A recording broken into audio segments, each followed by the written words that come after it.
80,000 वाला 5,000 के ऊपर आकर रुक जाता है। कोई भी उम्मीदवार इस भ्रम में ना रहे, ये सोच अपने दिमाग से निकाल दे कि अगर इम्तियाज जलील को 91,000 वोट मिले हैं, नासिर सिद्दीकी को 80,000 के करीब वोट मिले हैं, तो ये हमारे वोट नहीं है, ये बैरिस्टर असदुद्दीन अवैसी और अकबरुद्दीन अवैसी साहब के वोट है। तो 2700 वोट हासिल किए। हम हारे कितने से? तो महज 2100 वोटों से। 60 वोट, 80, 150, 200, इतने वोट। आखिर इनके होर्डिंग्स कौन लगा रहा था? इनके जलसों में 200 खवातीन, इनके रैली में कौन भेजा जा रहा था, किसे भेजा जा रहा था? इनके रिक्शे कैसे दौड़ रहे थे, कौन दौड़ा रहा था?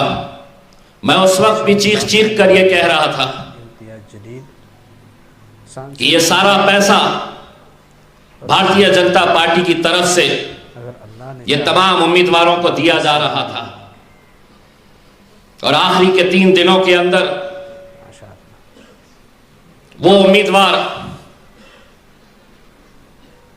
जो बड़ी बड़ी बातें करते हैं हर दूसरे तीसरे दिन,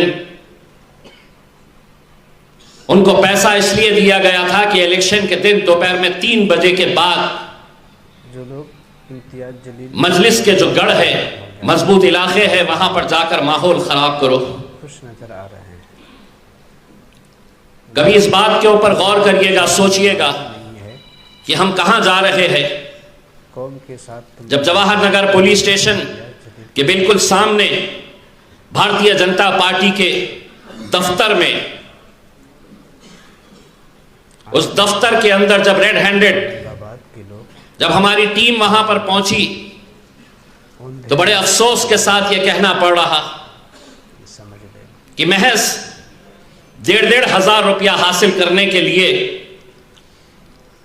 बुर्खा पहनी हुई हमारी माएं और बहनें उस दफ्तर के अंदर पाई गई। इन लोगों का भी वक्त आने वाला है। हमारे ही किसी नौजवान को यह जिम्मेदारी दी गई थी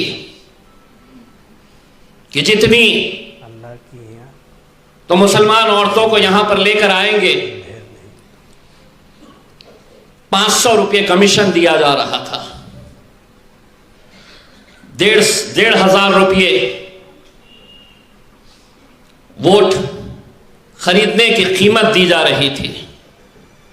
पूरे हिंदुस्तान के लोग इख्तिलाफ हिंदुस्तान से बाहर आपका मुझसे हो सकता है, इख्तिलाफ गम का इजहार नासिर सिद्दीकी साहब के साथ हो सकता है, लेकिन 5 साल जो कौम का इतना बड़ा नुकसान किया गया है, उस दौर के अंदर जहां पर चुनकर आने के फौरन बाद भारतीय जनता पार्टी के कुछ नेता किस तरह की बयानबाजी कर रहे हैं।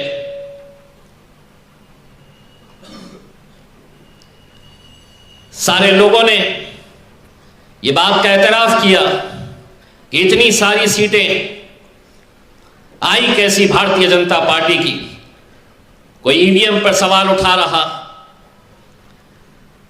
आखिरी घंटे में जो वोटिंग में धांधलियां की गई, ये सवाल उठाए जा रहे।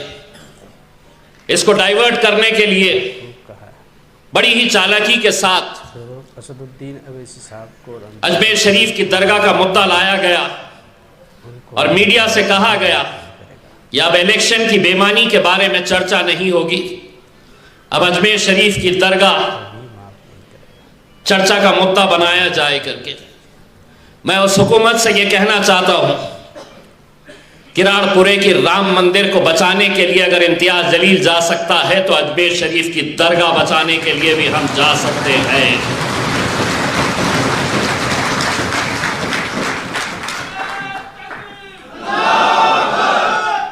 यकीनन हम जिस मजहब से ताल्लुक़ रखते हैं मायूसी कुफ्र है। हमें हिम्मत नहीं हारना है, हमें हमारे हौसलों को बुलंद रखना है, पूरी हिम्मत के साथ आगे बढ़ना है। यकीनन आने वाले वक्त में कॉरपोरेशन के इलेक्शंस होने वाले हैं। लोगों के अंदर इस बात का गुस्सा है कि किस तरह तमाम सियासी पार्टियां एक साथ मिलकर आ जाती है मजलिस को गिराने के लिए। कर रहे हैं, खुशियां मना रहा है। वो गुस्सा इंशाअल्लाह गफ्फार कादरी साहब आने वाले 2-3 महीनों के अंदर जब कॉरपोरेशन के इलेक्शन रहेंगे, आपको मुत्तहिद होकर एक ताकत बनकर मजलिस के साथ खड़े रहना है।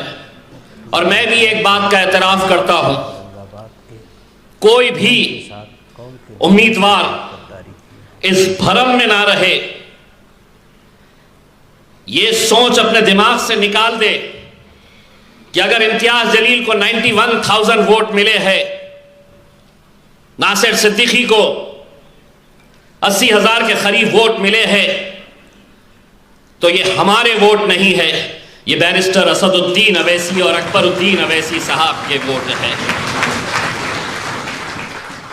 वरना अगर इस घमंड और इस गुरूर के अंदर रहेंगे तो हमने अपनी आंखों से देखा है 80,000 वाला 5,000 के ऊपर आकर रुक जाता है।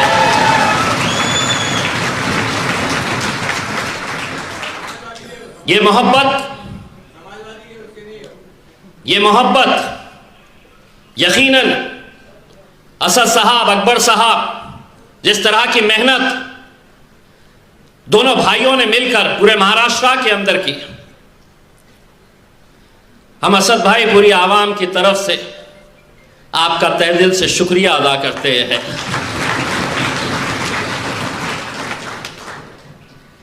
आने वाला वक्त मजलिस के लिए अच्छा वक्त रहेगा, मजबूती के साथ आगे बढ़ेंगे। आज गिरे हैं, फिर उठेंगे, फिर खड़े रहेंगे और अब चलेंगे नहीं।